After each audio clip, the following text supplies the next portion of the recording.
Aku langsung mulai aja ya. Assalamualaikum warahmatullahi wabarakatuh. Selamat malam teman-teman semuanya. Sebelumnya terima kasih sudah meluangkan waktunya untuk bergabung pada Zoom malam ini. Jadi di sini aku mau sedikit memaparkan mengenai kesehatan jasmani. Sebelumnya aku Keisha Gaida Sahelia dari Pendidikan Dokter FK Unsri 2022.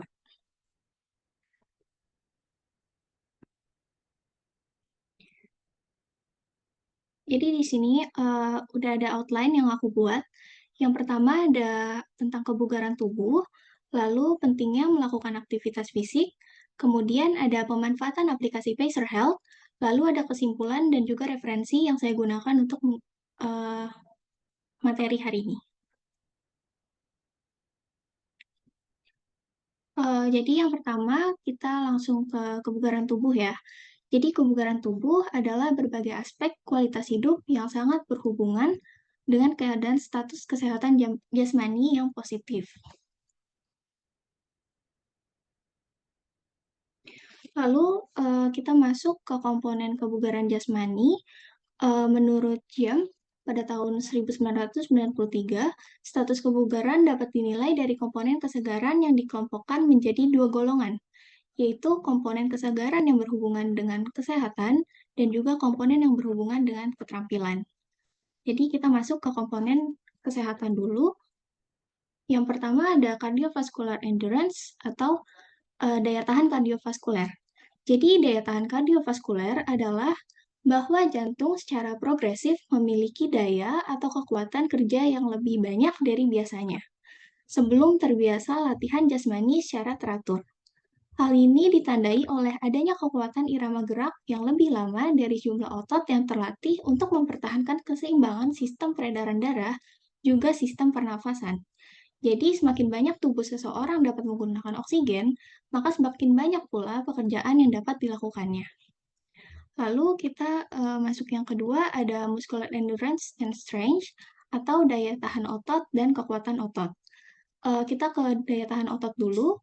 Jadi daya tahan otot itu kemampuan sejumlah otot untuk mengeluarkan tenaga secara berulang-ulang dalam jangka waktu tertentu atau isotonik, atau untuk menahan gerakan otot dalam jangka waktu tertentu atau isometrik.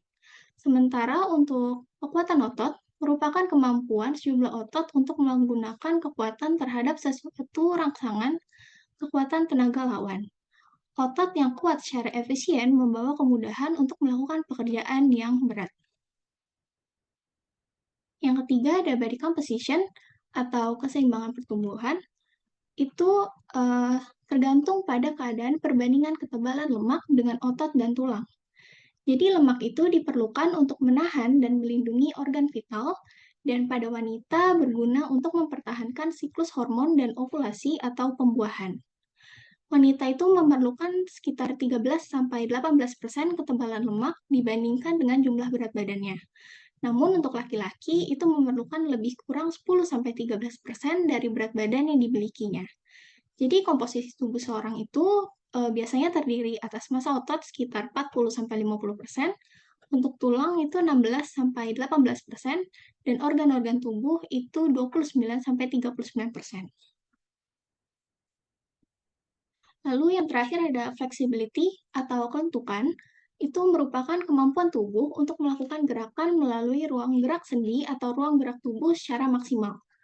Jadi kelentukan gerak tubuh pada persendian tersebut sangat dipengaruhi oleh elastisitas otot, tendon, dan juga ligamen di sekitar sendi serta kualitas sendi itu sendiri.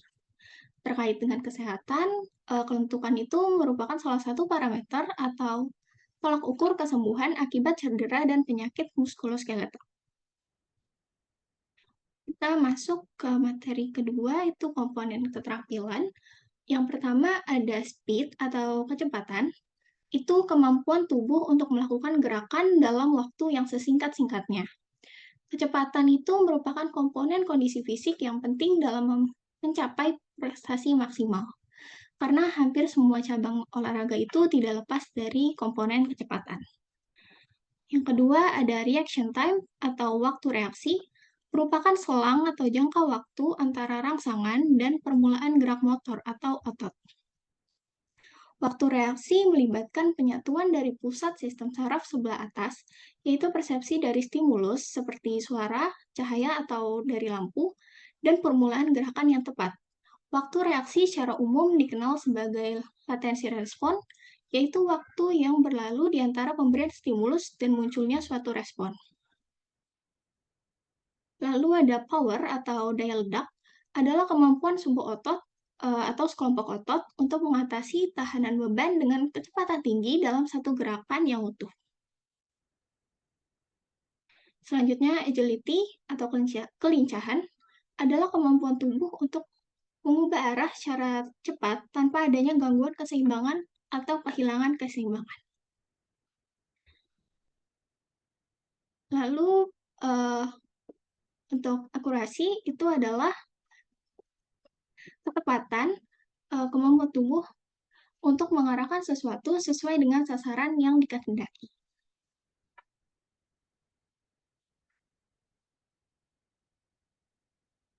Lalu faktor-faktor yang mempengaruhi kebugaran jasmani ini ada 4 komponen. Yang pertama ada keturunan.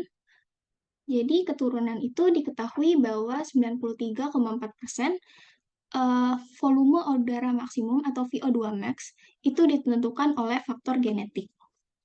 Yang kedua ada usia. Jadi daya tahan kardiorespirasi meningkat pada usia anak-anak dan kemudian mencapai puncaknya pada usia 18-20 tahun. Anak-anak yang masih tumbuh dan berkembang bila berlatih akan meningkatkan volume udara maksimum sekitar 10-20% lebih besar dari yang tidak terlatih. Yang ketiga, jenis kelamin. Jadi selama akil balik tidak ada perbedaan antara volume udara maksimum anak laki-laki dan perempuan. Setelah usia ini, volume udara maksimum perempuan hanya kira-kira sekitar 70-75% dari laki-laki. Yang terakhir, aktivitas fisik. Jadi laju pemakaian oksigen meningkat sejalan dengan meningkatnya intensitas kerja tergantung sampai tingkat maksimal. Pemakaian oksigen maksimal atau kerja, jadi ada maksimal sangat bervariasi bagi masing-masing individu dan meningkat dengan pelatihan yang sesuai. Lalu yang kedua, pentingnya melakukan aktivitas fisik. Jadi, apabila kita kurang dalam melakukan aktivitas fisik secara teratur, banyak resiko yang akan kita dapat di usia yang akan mendatang. Apabila kurangnya aktivitas fisik ataupun malas untuk bergerak karena kita selalu mengandalkan teknologi, dapat menimbulkan permasalahan bagi kesehatan. Keadaan manusia kurang melakukan gerakan atau hipokinetik dapat berdampak eh, bagi kesehatan. Pada ini seperti penyakit degeneratif atau non-infeksi. Maka dari itu, pengaruh kurangnya aktivitas fisik pada masyarakat sangat perlu diperhatikan karena dampak yang sangat besar itu ketika masyarakat kurang berolahraga dan kurangnya melakukan gerakan.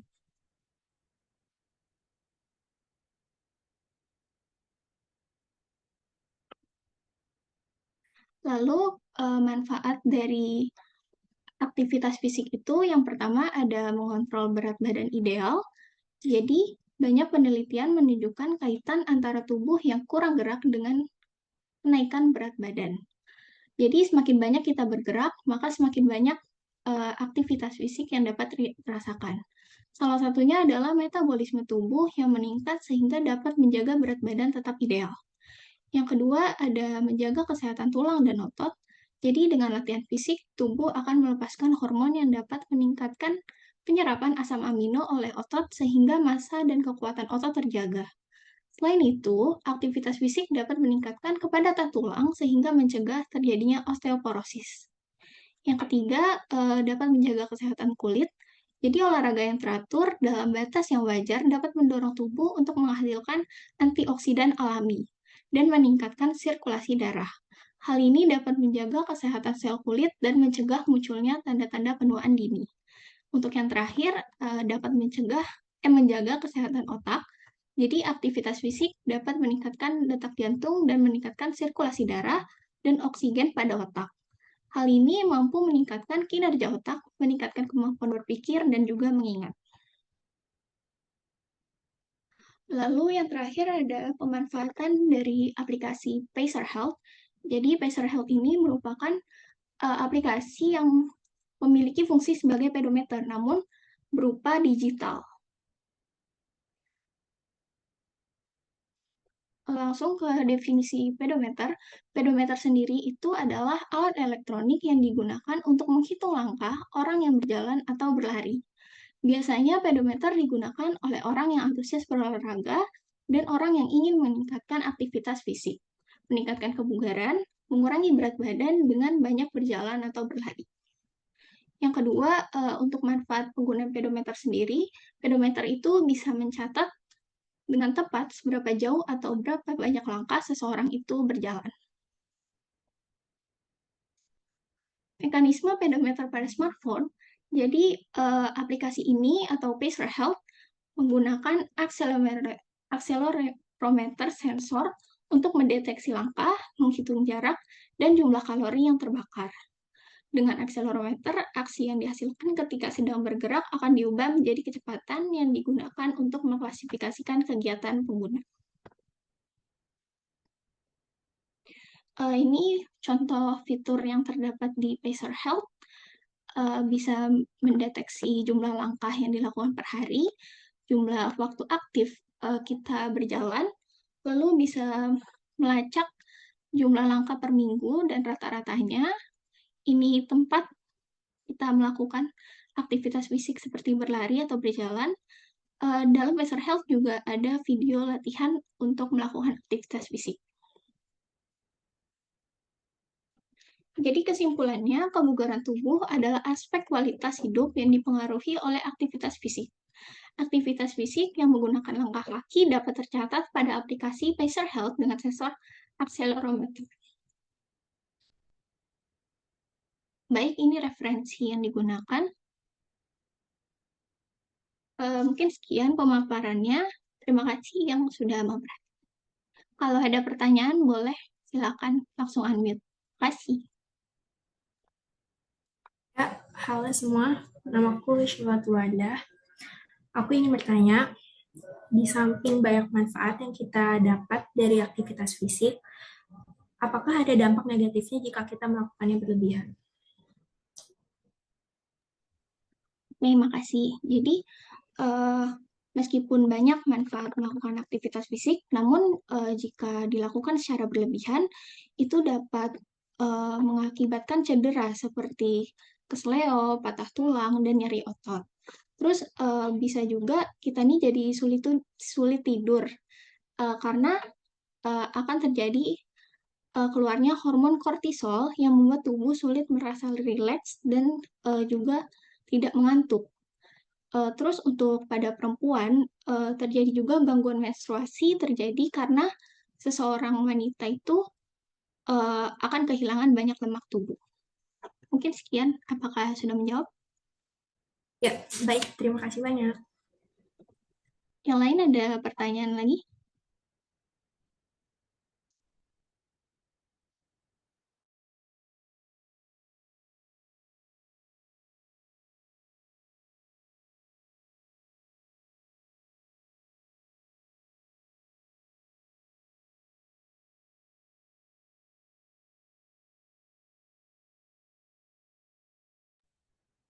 Mau nanya boleh? Boleh, silakan. Boleh, boleh. Tadi kan soal itu ya, bergerak berlebihan itu ya. Nah, misalnya bergerak berlebihan tuh, apa kita juga masih harus bergerak biar sehat lagi gitu, atau haruskah kita itu kayak istirahat sebentar, atau ada kak rekomendasi yang kalau lagi bergerak berlebihan itu olahraga yang ringan lah gitu, mungkin rekomendasi dari Keisha sendiri gitu, ada nggak? Oke, mungkin lebih, karena kan sebelumnya berlebihan ya, jadi mungkin bisa dengan mungkin dikurangin dulu sampai benar-benar pulih. Terus untuk aktivitas fisiknya mungkin bisa dilakukan dari yang intensitasnya ringan, seperti berjalan.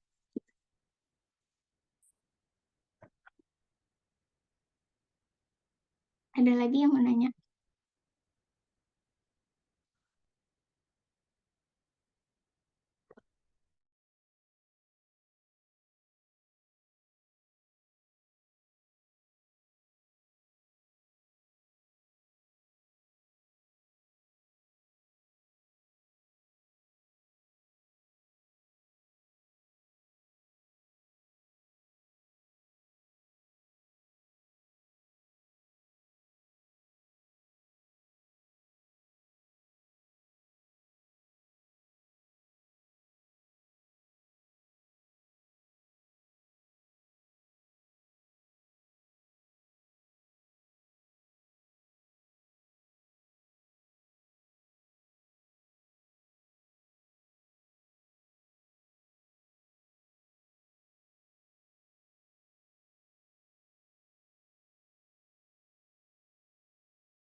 Mau nanya dong,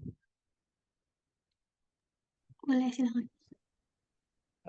boleh tahu nggak kenapa volume udara maksimum dipengaruhi oleh genetik? Itu aja sih. Oke, jadi volume udara maksimum itu bisa dipengaruhi juga oleh genetik atau keturunan karena kapasitas perut, postur tubuh, sel darah, obesitas, dan juga jantung itu didapat dari genetik. Karena menurut hasil penelitian Bowers and Fox, ada beberapa unsur yang dipengaruhi faktor keturunan.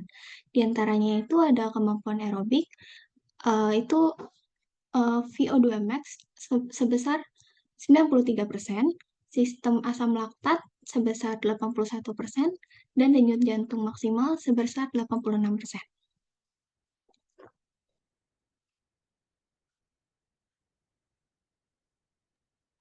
Terima kasih, Kak. Bisa. Oke, mungkin segitu dulu ya untuk hari ini. Makasih semuanya yang udah join. Boleh leave ya. Makasih Keisha. Oke.